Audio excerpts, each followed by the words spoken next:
I welcome you all to conquer UPSC prelims Josh 2020 की series में ये हमारा 14th लेक्चर है जहां पे मैं पॉलिटी के रिलेटेड कुछ करंट अफेयर्स डिस्कस करूंगा जो कि बहुत महत्वपूर्ण होंगे आपके प्रीलिम्स 2020 के लिए एंड इवन 2021 के लिए भी।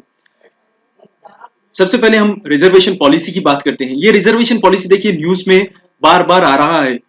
हर तरह का reservation, let it be SC STs या रिजर्वेशन इज फंडामेंटल राइट और नॉट, तो रिजर्वेशन की बात बार बार की जा रही है न्यूज में। तो हमारे लिए बहुत ज्यादा इंपॉर्टेंट हो गया रिजर्वेशन के रिलेटेड जितने भी आर्टिकल्स है वो सब ध्यान में रखें एग्जाम्स में जाने से पहले। तो मैं यहाँ पे डिस्कस करूंगा जितने भी आर्टिकल्स रिजर्वेशन के लिए हैं वो डिस्कस करूंगा, लेकिन सबसे पहले ये देखिए आप, ये रिजर्वेशन पॉलिसी न्यूज में क्यों है।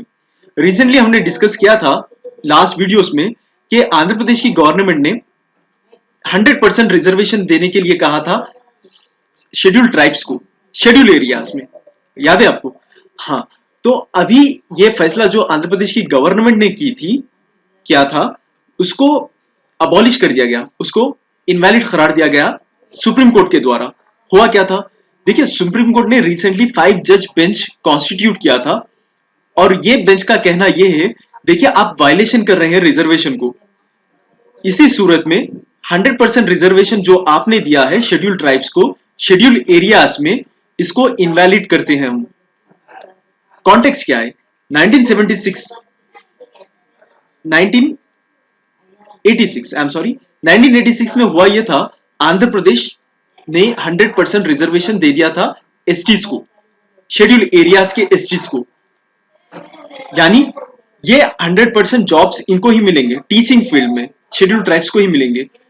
रीजन क्या था, रीजन सिंपल यही था, देखिए अगर आप दूसरों को रिजर्वेशन देते हो जैसा कि जनरल कैटेगरी के लोगों को, यहां पे आकर शेड्यूल एरियाज में ये लोग पढ़ाना दुरुस्त नहीं समझते थे, इंपॉर्टेंट नहीं समझते थे, जिसके कारण, जिसकी वजह से एब्सेंटिज्म देखने को मिल रहा था स्कूल्स में टीचर्स का। इसको अवॉइड करने के लिए गवर्नमेंट ने यह फैसला किया कि 100% रिजर्वेशन जब शेड्यूल ट्राइब्स को दे देंगे, क्योंकि ये शेड्यूल एरियाज जो हैं शेड्यूल ट्राइब्स से डोमिनेटेड होते हैं, अगर इनको ही दिए तो 100% प्रेजेंस होंगे टीचर्स।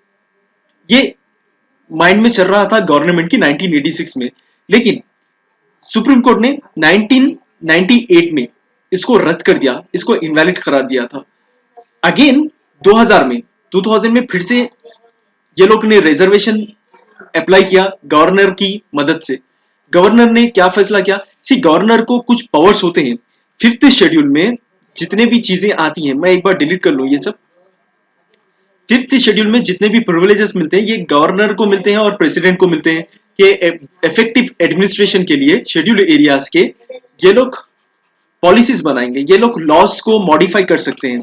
एनीवेज वो पॉइंट पे आऊंगा मैं, लेकिन इतना याद रखें अब यहां पर अंडर 5th शेड्यूल गवर्नर ने अपना पावर एक्सरसाइज किया था और कहा था कि ये जो, एक सेकेंड, 5th शेड्यूल में जितने भी आते हैं चीजें वो सब गवर्नर इंप्लीमेंट करेंगे, इसीलिए ये पावर को एक्सेस करते हुए गवर्नर ने 100% कोटे को साइन दे दी अपनी। ठीक है, अब पॉइंट क्या है, सुप्रीम कोर्ट ने रिजेक्ट कर दिया, ये इनवैलिड कर दिया जो भी यहाँ पे ऑर्डिनेंस चल रहा था। रीजन सिंपल यही है, देखिए आप रिजर्वेशन 100% किसी को भी क्यों देंगे आप, अगर रिजर्वेशन आप दोगे किसी को 100%, यानी आपने डिस्क्रिमिनेशन करना स्टार्ट कर दिया, किसकी और, जनरल कैटेगरी के लोगों की ओर। इनफैक्ट बीसीस में जो आते हैं बैकवर्ड क्लासेस में, और यहाँ पे ओबीसीस में जो आते हैं, इन सब के अगेंस्ट आप चले गए हैं। यही कारण की वजह से सुप्रीम कोर्ट ने यह फैसला इनवैलिड कर दिया। यहां देखिए सुप्रीम कोर्ट ने 100% रिजर्वेशन को डिस्क्रिमिनेटरी माना है, इनवैलिड ही नहीं, डिस्क्रिमिनेटरी भी माना है इन्होंने। क्यों, क्योंकि ये अगेंस्ट जाता है आर्टिकल 14 के, आर्टिकल 15 के एंड आर्टिकल 16 के। किस तरह से, देखिए आर्टिकल 14 का कहना क्या है, आर्टिकल 14 का कहना है कि इक्वालिटी बिफोर लॉ, यानी एससीज भी इक्वल होंगे, एसटीज भी इक्वल होंगे, ओबीसीज भी इक्वल होंगे, जनरल कैटेगरी वाले भी इक्वल होंगे। लेकिन आप क्या कर रहे हो, सिर्फ इनको एलिवेट कर रहे हो, तो ये इक्वालिटी बिफोर लॉ के अगेंस्ट में। सेकंड, आर्टिकल 15 के अगेंस्ट में भी है ये, आर्टिकल 15 का कहना क्या है? आर्टिकल 15 का कहना यह है डिस्क्रिमिनेशन अगेंस्ट सिटीजन्स। सेम चीज आ रही है यहाँ पे, दूसरे कैटेगरीज के लोगों को आप अपॉर्चुनिटी नहीं दे रहे। 16 भी यही कह रहा है कि इक्वल अपॉर्चुनिटी कहां मिलेगी अगर एक को ही अपॉर्चुनिटी देंगे आप तो, राइट? तो यहां देखिए आप, fifth schedule of the constitution of India क्या है? आपको पता ही है कि हमारे कॉन्स्टिट्यूशन में 12 शेड्यूल से फिफ्थ शेड्यूल और सिक्स्थ शेड्यूल दोनों का मानना यह है, दोनों का कहना यह है कि हम प्रोटेक्शन देंगे शेड्यूल एरियाज को। फिफ्थ शेड्यूल में क्या क्या आते हैं? फिफ्थ शेड्यूल में ये स्टेट्स आते हैं, यहां पे देख रहे हो आप, आंध्र प्रदेश, तेलंगाना, छत्तीसगढ़, गुजरात, हिमाचल प्रदेश, झारखंड, मध्य प्रदेश, महाराष्ट्र, उड़ीसा, राजस्थान। ये 10 स्टेट्स आते हैं फिफ्थ शेड्यूल में। सिक्स्थ शेड्यूल में क्या आते हैं? सिक्स्थ शेड्यूल में असम, त्रिपुरा, मेघालय, मिजोरम ये आते हैं। यानी फिफ्थ शेड्यूल के अंतर्गत गवर्नर ने अपनी पावर एक्सरसाइज की है आंध्र प्रदेश में, और यह ऑर्डिनेंस जारी कर दिया था कि 100% रिजर्वेशन मिलेगा, लेकिन इसको इनवैलिड कर दिया गया। एक बात मैं यहां पे बता दूं, अगर 1986 की बात कर रहे हैं हम और 2000 की बात कर रहे हैं हम, यानी ये वो टाइम है जहां पे आंध्र प्रदेश और तेलंगाना स्टेट दोनों साथ में थे। आपको पता ही है तेलंगाना का जन्म कब हुआ था? 2 जून 2014 को हुआ था। यानी ये सारी चीजें इवन तेलंगाना में भी चल रहे थे। अब तेलंगाना की गवर्नमेंट ने और आंध्र प्रदेश की गवर्नमेंट ने सुप्रीम कोर्ट में केस लड़ा इसके फेवर में, लेकिन हुआ क्या? सुप्रीम कोर्ट ने ये रद्द कर दिया और इन लोग को पेनाल्टी भी लगी गई, ये गवर्नमेंट्स को। आई थिंक 5 लाख की पेनाल्टी थी, दोनों गवर्नमेंट को देनी पड़ेगी। यहां देखिए शेड्यूल एरियाज को नोटिफाई कौन करते हैं? ये ऐसा सिंपल क्वेश्चन आता है एग्जाम्स में, स्टेटमेंट 1 स्टेटमेंट 2 ले लें आप।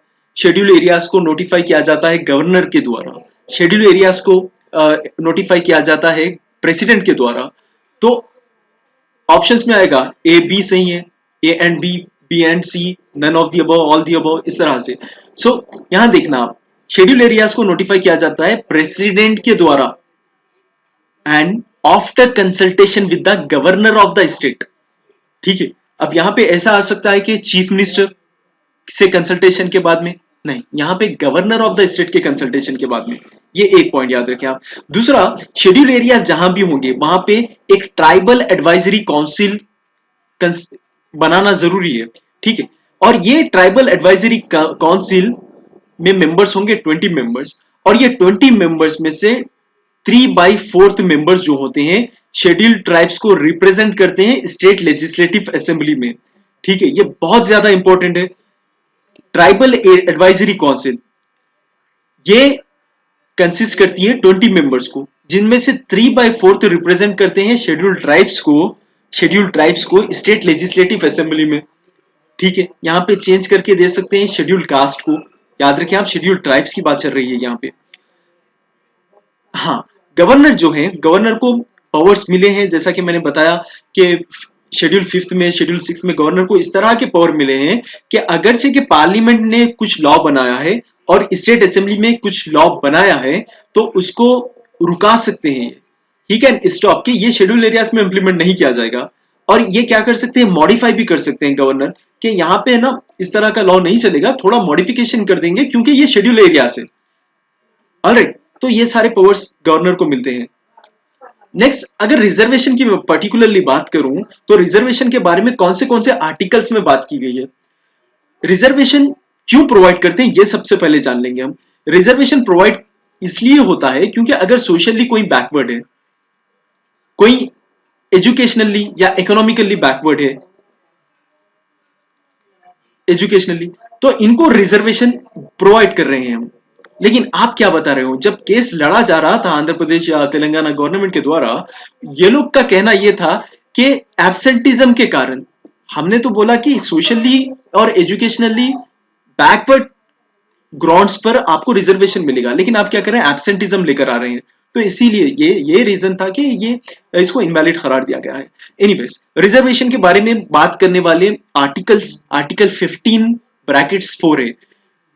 ये क्या कह रहा है, आर्टिकल 15 क्लॉज 4 का कहना यह है कि हम स्पेशल सर्कमस्टेंसेस पे रिजर्वेशन प्रोवाइड करेंगे। और इसका स्पेशल सर्कमस्टेंसेस क्या आएंगे?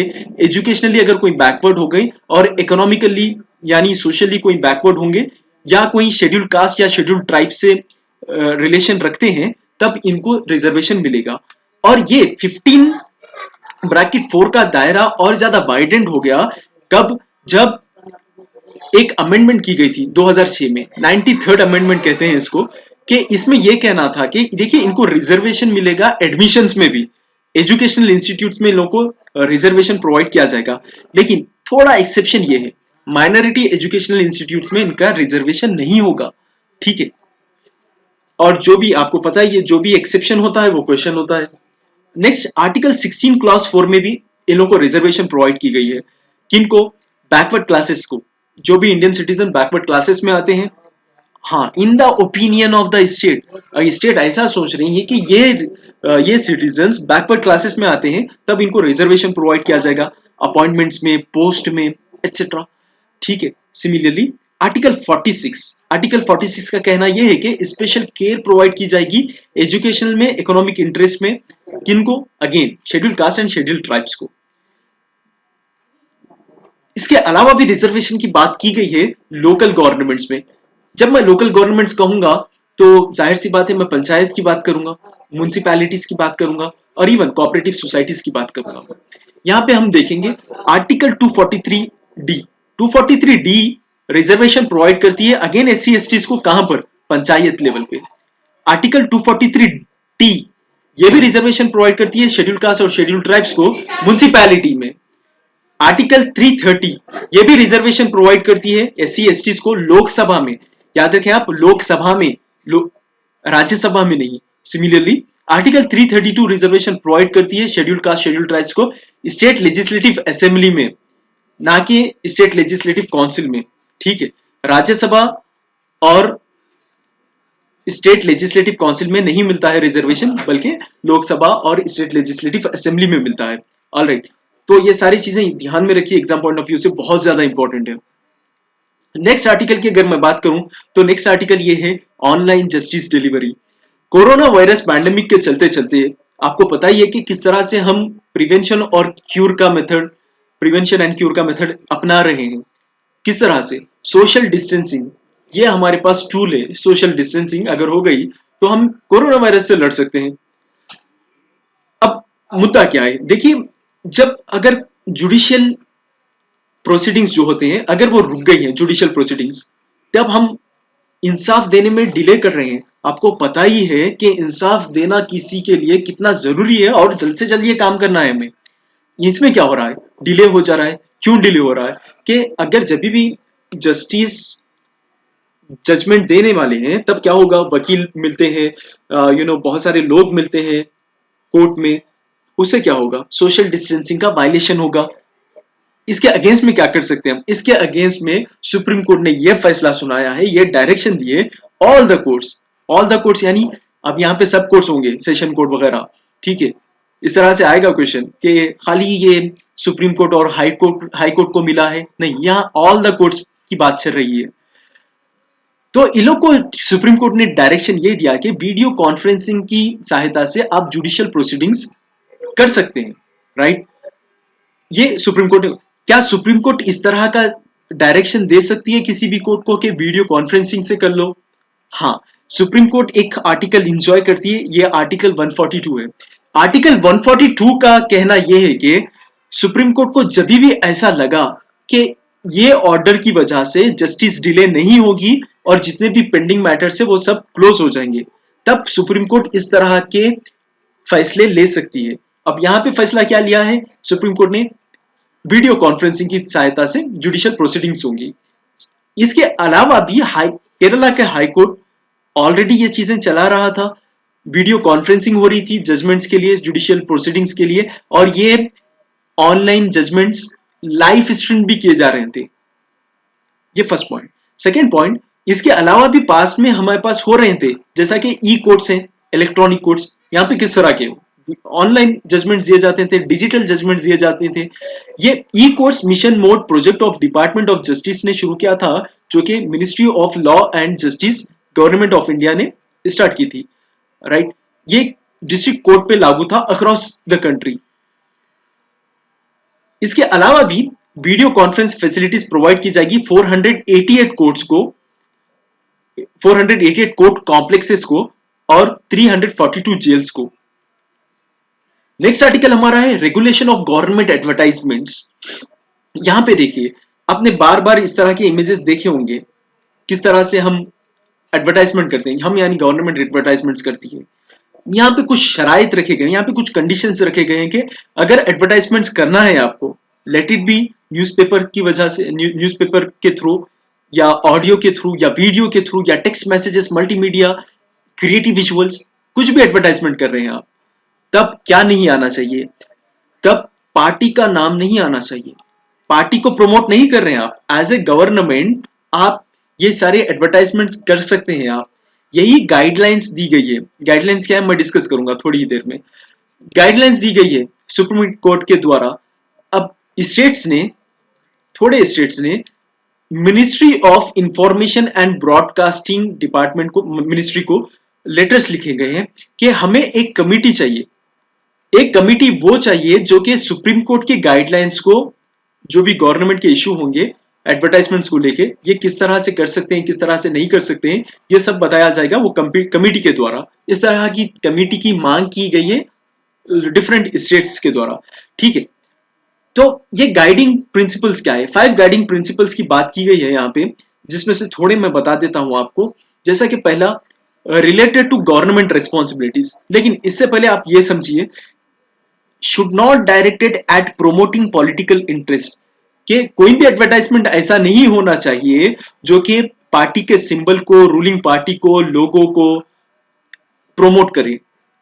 ये सिंपल वे में गवर्नमेंट एडवर्टाइजमेंट्स किस तरह से होना चाहिए कि कॉन्स्टिट्यूशनल एंड लीगल ऑब्लिगेशंस क्या होंगे सिटीजन्स के, और गवर्नमेंट किस तरह से पॉलिसी डिजाइन कर रही है, कितना बेनिफिट होगा, कौन सी स्कीम होगी, ऑब्जेक्टिव होना चाहिए ये सारे एडवर्टाइजमेंट्स, और फेयर होना चाहिए एंड एक्सेसिबल मैनर में डिजाइन किया जाना चाहिए ये सारे एडवर्टाइजमेंट्स में।